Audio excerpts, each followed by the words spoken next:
Bonjour à tous et bienvenue sur opentuto.com. Jusqu'à maintenant, qu'est-ce que nous avons fait? Nous avons créé un tableau d'objets contenant la liste des clubs de la première ligue. Et qu'est-ce que j'ai fait à l'intérieur de la méthode render? J'ai tout simplement affiché l'ensemble de ces clubs-là. Mais en réalité, dans le cas d'un projet d'entreprise, on ne va pas travailler avec des données codées en dur de cette manière, mais souvent on fait appel à des données qui proviennent de la base de données, on fait appel à une API REST. C'est le cas d'aujourd'hui. Donc, je vais créer une API REST, une fake. J'ai déjà fait une vidéo sur comment créer une API REST fake, c'est-à-dire une fausse API REST. Nous avons déjà une vidéo qui explique comment créer une fake REST API. Vous n'êtes pas obligé de voir toute la vidéo, mais juste une petite partie. Parce que le reste, c'est du Ionic. Et une fois que vous créez cette fausse API REST, vous l'exécutez comment?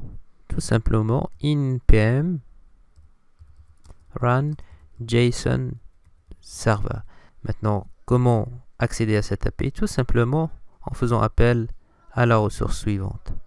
Localhost 3000/club. Et si je reviens à mon projet React et yarn start, il va me déclencher une erreur. C'est pas une erreur, il va tout simplement dire que le port numéro 3000 est déjà occupé. Donc, would you like to run the app on another port instead? Yes. Il va m'exécuter l'application sur un autre port.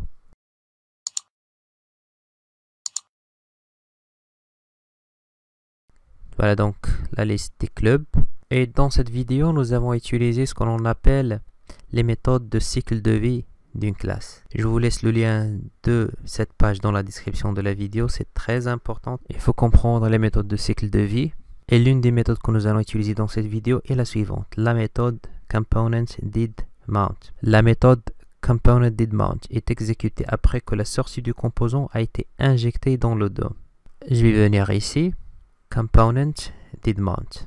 Une fois le composant est monté, on va faire appel à la fonction fetch pour aller récupérer la liste des clubs depuis l'API externe que nous venons de créer.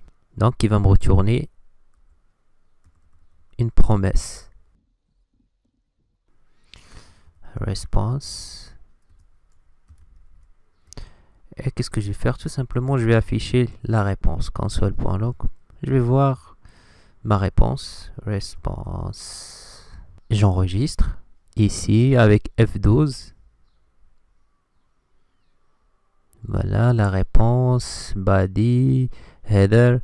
Donc, je vais transformer ma réponse à un format que je peux comprendre, response.json, qui va me retourner aussi une promesse, then teams console.log, l'ensemble des équipes. J'enregistre et comme vous voyez, j'ai ici la liste des équipes que j'affiche. Qu'est-ce qu'il me reste de faire? This.setState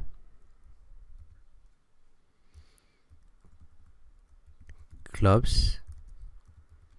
Voilà, teams ici. Je n'ai plus rien à faire avec tout ce contenu là. J'enregistre et voilà. J'ai la liste des clubs qui provient d'une fausse API REST. Si vous avez des questions, n'hésitez pas. Merci et à la prochaine vidéo. Bye bye.